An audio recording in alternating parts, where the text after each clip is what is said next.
சிறகடிக்க ஆசை சீரியலில் இன்றைக்கான எபிசோடு என்னன்னு பார்க்கலாம். முத்து செல்வத்துக்கு கால் பண்ணுறாங்க. கால் பண்ணிவிட்டு எங்கே போயிட்டுருக்கேன்னு சொல்லிட்டு கேட்குறாங்க. இந்த மாதிரி தான் வீட்டுக்கு போகிறேன்னு சொல்லிட்டு சொல்கிறப்போ, இல்லைடா எனக்கு ஒரு விஷயம் நீ பண்ணணும் அப்படின்னு சொல்லிட்டு சொல்கிறாங்க. என்னடா விஷயம் அப்படின்னு சொல்லிட்டு சொல்கிறாங்க. முருகன் ஒரு சவாரி சொன்னாங்கல்ல, அந்த சவாரிக்கு நீ போடா அப்படின்னு சொல்லிட்டு சொல்கிறாங்க. ஏன்டா என்னாச்சுடா, உடம்பு இது சரியில்லையா அப்படின்னு சொல்லிட்டு கேட்குறாங்க. அதெல்லாம் இல்லைடா, வீட்டில் யாரும் இல்லை, அப்பா தனியாக இருக்காங்க, எங்கடா போயிட்டாங்க எல்லாம் அப்படின்னு சொல்லிட்டு கேட்குறாங்க. மீனா இந்த மாதிரி தான் ஊருக்கு போயிருக்கா. அதோட அம்மா அப்புறம் பார்லர் அம்மா, ரவியோட பொண்டாட்டி எல்லாருமே பாண்டிச்சேரிக்கு ரெசார்ட்டுக்கு போயிருக்காங்கடா. அதனால தான் அப்பாவை தனியாக விட்டுட்டு போக பிடிக்கல. அதனால வீட்டிலே இருக்கோம். நான், மனோஜ், ரவி, அப்பா எல்லாம் ரொம்ப நாள் கழித்து 4 பேரும் ஒன்றா இருக்கோண்டா. அவங்க கூட சேர்ந்து என்ஜாய் பண்ணணும்னு நான் நினைக்கிறேன். அதனால தான்டா இந்த ஒரு நாள் நீ போயிட்டு வந்துடுறா அப்படின்னு சொல்லிட்டு செல்வத்துக்கிட்ட சொல்கிறாங்க. செல்வம் சரிடா, பொண்டாட்டி இல்லைன்ட்டு ரொம்பவே என்ஜாய் பண்ணிகிட்டு இருக்க போல், நம்ம வேணா ஏதாவது இன்றைக்கி ஒரு பெக்கு போடலாமா அப்படின்னு சொல்லிட்டு கேட்குறாங்க. இல்லைடா, அவங்களோடலாம் இருந்து நான் ரொம்ப நாள் ஆச்சுடா. இன்றைக்கி தான் அந்த சான்ஸ் கிடச்சிருக்கு. எல்லாரும் சேர்ந்து ஒன்றா வீட்டில் இன்றைக்கி இருக்கோம். அதனால் அவங்க கூட இருந்து என்ஜாய் பண்ணுறேன்டா அப்படின்னு சொல்லிட்டு சொல்கிறாங்க. சரிடா, என்னவோ நான் இன்றைக்கி ஒரு நாள் தான் போவேன். ஆனால் அடுத்த நாள் நீ தான் போகணும். ஏன்னா எனக்கு ஒரு சவாரி இருக்குடா, திருவண்ணாமலைக்கு போகணும் அப்படின்னு சொல்லிட்டு சொல்கிறாங்க செல்வம். சரிடா, இன்றைக்கி ஒரு நாள் மட்டும் போ. நான் நாளைக்கு ரவியை விட்டுட்டு ரவியை விட்டுட்டு நான் வரேன்டா அப்படின்னு சொல்லிட்டு சொல்கிறாங்க. சரிடா முத்து, நல்லா என்ஜாய் பண்ணுறா. சரி, நான் முருகன் சொன்ன சவாரிக்கு நான் இன்றைக்கி போயிடுறேன், ஓகேவா? நீ கவலைப்படாத, நான் நல்லபடியாக பார்த்துக்கிறேன், நீ என்ஜாய் பண்ணு அப்படின்னு சொல்லிட்டு வச்சிட்றாங்க. அடுத்து அப்பாவை கூப்பிட்றாங்க. அப்பா வாங்கப்பா, நீங்கள் ஏதாவது சாப்பிட்றீங்களாப்பா, சமைக்கட்டுமா அப்படின்னு சொல்லிட்டு கேட்குறாங்க. அடுத்து ரவியும் வராங்க. ஆமாண்டா, இப்போ சாப்பிட்றதுக்கு சாப்பாடு இல்லைல்ல, நம்மெல்லாம் சேர்ந்து சமைக்கலாண்டா அப்படின்னு சொல்லிட்டு சொல்கிறாங்க. அப்புறம் அண்ணாமலை சொல்கிறாங்க, ஆமாண்டா வாங்கடா, நம்ம எல்லாம் போயிட்டு சமைக்கலான்னு சொல்லிட்டு சொல்கிறாங்க. அப்போ முத்து சொல்கிறாங்க, அப்போ நீங்கள் எங்கேப்பா வரீங்க? நீங்கள்லாம் எங்கேயும் வர வேண்டாம், நீங்கள் இங்கேயே இருங்க, நாங்கள் பார்த்துக்குறோம். செஃப்பு ஒருத்தர் இருக்கார், அதை விட்டுட்டு என்னப்பா கவலை அப்படின்னு சொல்லிட்டு சொல்கிறாங்க. இங்கே பாருங்கடா, என் அம்மா சொல்லி கொடுத்த சாப்பாட்டில் எனக்கு ஓரளவுக்கு சாப்பிடுற மாதிரியாவது செய்யறதுக்கு தெரியும், அதனால நானும் உங்களுக்கு ஹெல்ப் பண்ணுறேன் அப்படின்னு சொல்லிட்டு சொல்கிறாங்க. அதுக்கப்புறம் மனோஜ் சொல்கிறாங்க, ஷெஃப்னு ஒருத்தர் இருக்காங்கல்ல, அவங்களே சமைக்க போகிறாங்க, நாமெல்லாம் எதுக்காக போய் சமைக்கணும் அப்படின்னு சொல்லிட்டு மனோஜ் சொல்கிறாங்க. அடுத்து முத்து சொல்கிறாங்க, ரொம்ப நாள் கழித்து நம்ம எல்லாம் ஒன்றா இருக்கோம், அவன் மட்டும் எவ்வளோ நேரம் நமக்கெல்லாம் சேர்ந்து சமைப்பான், ஹோட்டல்லையும் வேலை செய்கிறான், இங்கேயும் சமைக்கிறான், அவன் பாவம் இல்லையா, நம்ம எல்லாம் சேர்ந்து சமைக்கலாம், அவனுக்கும் டென்ஷன் இருக்காது, அப்போ அவனுக்கு ஜாலியாக இருக்கும்ல அப்படின்னு சொல்லிட்டு முத்து சொல்கிறாங்க. அதை கேட்டால் மனோஜ், சரிங்க வாங்க போயிட்டு எல்லாம் சமைக்கலான்னு சொல்லிட்டு சொல்கிறாங்க. எல்லாருமே ஆளுக்கு தெரிஞ்ச ஒவ்வொரு டிஷ்ஷையும் செஞ்சு வைக்கிறாங்க. அது மட்டும் இல்லாமல் 4 பேருக்கு ஆகிற மாதிரி இல்லாமல் நிறைய சாப்பாடே செஞ்சு வச்சிட்றாங்க. மனோஜுமே மோர் குழம்பு செய்கிறேன்னு சொல்லிட்டு ட்ரை பண்ணி சமைச்சு வச்சுருக்காங்க.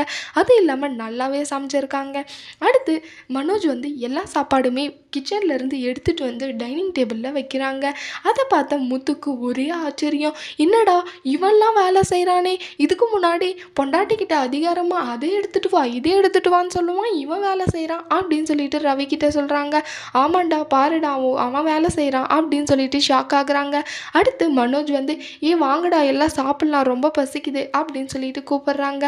அடுத்து ரவி கிட்ட முத்து சொல்கிறாங்க, இப்போ நம்ம ஒய்ஃபெல்லாம் இல்லாததுனால நம்மளுக்கு எவ்வளோ கஷ்டமாக இருக்குது, தினம் தினம் அவங்க நமக்காக எவ்வளோ செஞ்சுருக்காங்கன்னு தெரியுதா அப்படின்னு சொல்லிட்டு மனோஜ் கிட்டேயும் ரவி கிட்டேயும் சொல்கிறாங்க. அப்போ ரவி சொல்கிறாங்க, அட போடா, அண்ணினா கூட எல்லா வேலையும் செய்கிறாங்க, அவங்களோட அருமை நான் கூட தெரியும், என் பொண்டாட்டி கிட்ட தண்ணியை எடுத்துகிட்டு வான்னு சொன்னால் நீ ஏன் போய் மொண்டுக்கோன்னு சொல்லிடுவாடா அப்படின்னு சொல்லிட்டு சொல்கிறாங்க. அப்போ முத்து சொல்கிறாங்க, மீனா மாதிரி ஒருத்தி இருந்திருந்தா அவளே எல்லா வேலையும் போட்டு இழுத்து பண்ணுறாள்ல, மற்றவங்க எல்லாம் செஞ்சால் அவங்க தலையில் விழுந்துருன்ட்டு தாண்டா நம்ம வீட்டில் யாரும் வேலையை செய்ய மாட்டேன்றாங்க அப்படின்னு சொல்லிட்டு முத்துக்கிட்ட சொல்லுவாங்க. அப்போ சரின்ட்டு எல்லாரையும் கூப்பிட்டு சாப்பிட்றதுக்காக உட்காருவாங்க. அப்பா நான் மோர் குழம்பு செஞ்சுருக்கேன் பார்த்தீங்களா அப்படின்னு சொல்லிட்டு மனோஜ் சொல்கிறாங்க. பார்த்தேன்டா, நல்லா இருந்துச்சு அப்படின்னு சொல்லிட்டு சொல்கிறாங்க. இருந்தாலுமே அப்பா வச்ச ரசம் தான் நல்லா கமகமன்னு வாசனை வருது அப்படின்னு சொல்லிட்டு முத்து சொல்கிறாங்க. அது சாப்பிட்லான்னு சொல்லிட்டு உட்கார்ற டைமில் வீட்டுக்கு பத்திரிக்கை கொடுக்கறதுக்கு அண்ணாமலையோட ரிலேட்டிவ் வராங்க. அப்போ 3 பேரா வராங்க. அத்தை, மாமா, அப்புறம் இன்னொருத்தரும். அடுத்து அவங்க பத்திரிக்கை குடுத்து முடிச்சதும், "எங்க வீட்ல யாரும் லேடீஸே இல்லையா? எல்லாம் இன்னைக்கு ஆம்பளைங்க ராஜ்யமா?" அப்படின்னு சொல்லிட்டு கேட்குறாங்க. "ஆமா, வீட்ல மருமக, அப்புறம் அவங்க என் பொண்டாட்டி எல்லாம் சேர்ந்து வெளியே போயிருக்காங்க" அப்படின்னு சொல்லிட்டு சொல்கிறாங்க.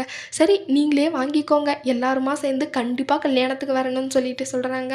அப்போ வந்து ரொம்ப நாள் கழிச்சு வந்திருக்கீங்க. வாங்க சாப்பிட்டுட்டு போவீங்க" அப்படின்னு சொல்லிட்டு அண்ணாமலை சொல்கிறாங்க.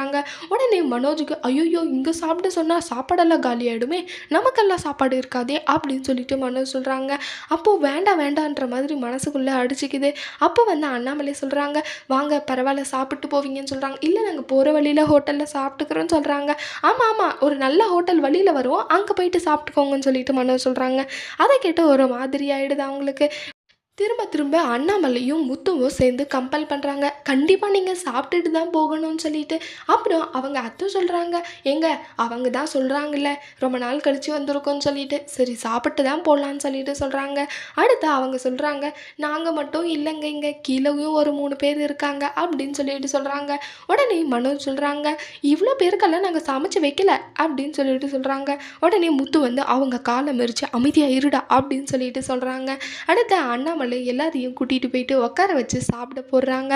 சாப்பாடை போட்டுட்டு எல்லாருக்குமே சாப்பிட்டுட்டு இருக்காங்க. அப்போ ரொம்பவே சூப்பராக இருக்குது அப்படின்னு சொல்லிட்டு பாராட்டிட்டு இருக்காங்க. "யாருப்பா செஞ்சது?" அப்படின்னு சொல்லிட்டு. "நீங்கள்லாம் ஆம்பளைங்க செஞ்ச மாதிரியே தெரியல, சாப்பாடு ரொம்பவே சூப்பராக இருந்துச்சு" அப்படின்னு சொல்லிட்டு சொல்கிறாங்க. மனோஜ் வந்து அவங்க அப்பா கிட்ட சொல்கிறாங்க, "அப்பா, என்னதுப்பா இதெல்லாம்? அவங்க தான் போகிறேன்னு சொன்னாங்களே, எதுக்குப்பா இப்படி கூட்டிகிட்டு வந்து சாப்பாடெல்லாம் போட்டுட்டு இருக்கீங்க? நம்மளுக்கு சாப்பாடு என்ன பண்ணுறது?" அப்படின்னு சொல்லிட்டு மனோஜ் கேட்குறாங்க. அதுக்கு அண்ணாமலை சொல்கிறாங்க, "அமைதியாக மூடிட்டு போயிட்டு சாப்பாடை போடு" அப்படின்னு சொல்லிட்டு திட்டி அமுச்சு விட்டுறாங்க. அவங்கெல்லாம் சாப்பாடெல்லாம் சூப்பராக இருக்குது, இந்த மாதிரியெல்லாம் நான் சாப்பிட்டதே இல்லை, ஆம்பளைங்க சாப்பாடு இவ்வளோ டேஸ்ட்டாக இருக்குது அப்படின்ற மாதிரி சொல்கிறாங்க. அப்போ வந்து அண்ணாமலை சொல்கிறாங்க, "வீட்லேயே ஒரு செஃப் இருக்கான், அவன் தான் சமைச்சான்" அப்படின்னு சொல்லிட்டு சொல்கிறாங்க. "ஓ அப்படியா, சூப்பராக இருந்துச்சு ரவி" அப்படின்னு சொல்லிட்டு சொல்கிறாங்க. அடுத்து அவங்கெல்லாம் சாப்பிட்டு முடிச்சுட்டு போகிறாங்க. ஆனால் மனோஜ் மட்டும் சாப்பாடு பாத்திரத்தில் இருக்கிற சாப்பாட்டை வலிச்சு வலிச்சு பார்த்துட்டு இருக்காங்க. அப்போ ரவி வந்ததும், "என்னடா ரவி, 4 பருக்கு சோறு தான் இருக்குது, நம்மளாம் என்ன பண்ணுறது சாப்பாட்டுக்கு? எனக்கு ரொம்ப பசிக்குதுடா" அப்படின்னு சொல்லிட்டு சொல்கிறாங்க. "டேய், ஹோட்டலில் கூட ஆர்டர் பண்ணிக்கலாம்டா" அப்படின்னு சொல்லிட்டு சொல்கிறாங்க. சத்யாவும் அடுத்து அவங்க மேனேஜரோட பொண்ணுமே அங்கே ஹோட்டலில் இருக்காங்க. அப்போ கடன் வாங்குறதுக்காக ஒருத்தர் வராங்க. அவங்கக்கிட்ட நல்லபடியாக கடனை கொடுத்துட்டு நல்லபடியாக சைன் எல்லாம் வாங்கி அந்த கஸ்டமரை நல்லா திருப்திப்படுத்தி அமுச்சு விட்டுறாங்க. அதனால சத்யாவை, "நீ சூப்பராக பண்ணிகிட்ருக்க, நீ இந்த மாதிரி எல்லாம் பண்ணுவேன்னு நான் கொஞ்சம் கூட எதிர்பார்க்கல, உன்னுடைய பிஸ்னஸ் லெவல் ரொம்பவே இன்ட்ரெஸ்டிங்காக இருக்குது. என் அப்பா கந்து வட்டிக்கு தான் கடன் கொடுத்துட்டு இருந்தார், ஆனால் உன்னுடைய ஐடியாவால் இவ்வளோ பிஸ்னஸ் ரொம்ப முன்னேறிட்டு இருக்கு" அப்படின்னு சொல்லிட்டு சொல்கிறாங்க. "ஆல்ரெடி நீங்கள் ஆரம்பித்து வச்ச கம்பெனியில் தான் நான் வந்திருக்கேன். அது மட்டும் இல்லாமல் நான் வந்து தான் கொஞ்சம் ஐடியாஸை தான் கொடுத்தேன். அதுவும் இல்லாமல் நான் மட்டும் தரல, என் மாமா பேசுனதுனால தான் நான் இந்த ஐடியாவை சொன்னேன்" அப்படின்ற மாதிரி சொல்கிறாங்க. "என்னதான் இருந்தாலும் நீ தானே சொன்ன" அப்படின்னு சொல்லிட்டு சந்தோஷப்படுறாங்க. அடுத்து 2 பேரும் ஃபேமிலி விஷயத்தை ஷேர் பண்ணிக்கிறாங்க. அப்போது அவங்க அம்மா கால் பண்ணுறாங்க, சிந்தாமணி கால் பண்ணது, "என் அம்மாவை உனக்கு இன்ட்ரடியூஸ் பண்ணவான்னு சொல்லிட்டு கேட்குறாங்க." "இல்லை, நேரம் இல்லை, நான் இன்னொரு நாளைக்கு பார்த்துக்கிறேன்னு" சொல்லிட்டு சொல்கிறாங்க. சரி அப்படின்னு சொல்லிட்டு அங்கேருந்து கிளம்பி போயிடுறாங்க. சிந்தாமணி வராங்க. அதுக்கு முன்னாடி ரோகிணி அவங்க அம்மாவுக்கு கால் பண்ணிட்டு பேசிகிட்டு இருக்காங்க. "என்னம்மா, என்னாச்சு? கால் பண்ணி பேசுனியா?" அப்படின்னு சொல்லிட்டு கேட்குறாங்க. பேசினேன் ரோகிணி, இந்த மாதிரி செல்வன்ற டிரைவர் தான் வந்திருக்காங்களாம்" அப்படின்னு சொல்லிட்டு சொல்கிறாங்க. "ஐயோ, ரொம்ப சந்தோஷம், நான் நினச்ச மாதிரியே நடந்துடுச்சு. இதுக்கு மேலே நான் எதுக்கும் கவலைப்படாமல் இன்றைக்கி ரொம்ப டென்ஷன் எடுத்துக்காமல் நான் ஜாலியாக இருக்க போகிறேன்" அப்படின்னு சொல்லிட்டு ரோகிணி அவங்க அம்மா கிட்ட சொல்கிறாங்க. ரோகிணி சொல்கிறாங்க அவங்க அம்மா கிட்ட, "இந்த மாதிரி தான் நீ கால் பண்ணி இது ஏதாவது உளறி வச்சிடாத, அவங்களா கால் பண்ணி என்னை பார்க்கணும், பையனை பார்க்கணும்னு சொல்லிட்டு கேட்டாலாம் வெளியூருக்கு போயிட்டுக்கிறாங்கன்னு சொல்லிடுமா. சும்மா நீ ஏதாவது அவங்கக்கிட்ட பேசுகிறேன் செய்கிறேன்னு சொல்லிட்டு ஏதாவது உளறி வைக்காத, நான் அப்புறம் டென்ஷன் ஆகிடுவேன் பார்த்துக்கோ" அப்படின்னு சொல்லிட்டு ரோகிணி சொல்கிறாங்க. அடுத்து சிந்தாமணி அவங்க பொண்ணை பார்க்குறதுக்காக ரெஸ்டாரண்ட் வந்திருப்பாங்க. அங்கே வந்துட்டுமே அவங்க வந்து அவங்களுடைய பிஸ்னஸை பற்றியே பேசிகிட்டு இருப்பாங்க காலில். அப்போ அவங்க அவங்க பொண்ணுக்கு ரொம்பவே கோவம் வருது. என்ன மீட் பண்ண வர்றப்ப கூட உங்களுக்கு பிஸ்னஸ் தானா அப்படின்னு சொல்லிட்டு. அப்போ வந்து என்ன கால் வருதுன்னா, ஒரு பூ டெக்கரேட் பண்ணுற ஆர்டர் வந்திருக்கு. அந்த ஆர்டர் மீனா இல்லாததுனால வேற வழி இல்லாமல் நம்மக்கிட்ட கொடுத்துருக்காங்கக்கா அப்படின்னு சொல்லிட்டு கால் பண்ணுறாங்க. அப்போ வந்து இந்த ஆர்டரே நமக்கு வேணாண்டா, எவ்வளோ ஒரு கோடி ரூபாய் ஒரு ஆர்டராக இருந்தால் கூட நமக்கு இந்த ஆர்டர் வேணாண்டா, அவன் இல்லாததுனால நமக்கு பிச்சை போடுறானா அவன் அப்படின்னு சொல்லிட்டு சிந்தாமணி கோவப்பட்டு ரெஸ்டாரண்ட்லேயே கத்தி பேசுகிறாங்க. அது வந்து அவங்க பொண்ணுக்கு சுத்தமாகவே பிடிக்கல. ஏம்மா கொஞ்சம் பொறுத்துக்காமா அப்படின்னு சொல்லிட்டு சொல்கிறாங்க. அடுத்து இருந்தாலுமே அவங்க வந்து ரொம்பவே கோவப்பட்டு பேசிடுறாங்க. அதனால அவங்க பொண்ணுக்கு சுத்தமாகவே பிடிக்கிறதில்ல சிந்தாமணியை. அப்புறம் கோவப்பட்டு அங்கேருந்து எந்திரிச்சு போயிடுறாங்க. நான் இருக்கிறப்ப கூட உங்களுக்கு ஃபோன் தானா, அது மட்டும் இல்லாமல் இப்படியா கத்தி பேசுவீங்க அப்படின்னு சொல்லிட்டு கோவப்பட்டு எந்திரிச்சு போயிடுறாங்க. அடுத்து என்னெல்லாம் நடக்க போகுதுன்னு சொல்லிட்டு வரப்போகிற எபிசோடில் பார்க்கலாம். இந்த வீடியோ பிடிச்சிருந்தா லைக் பண்ணுங்கள். பாய்.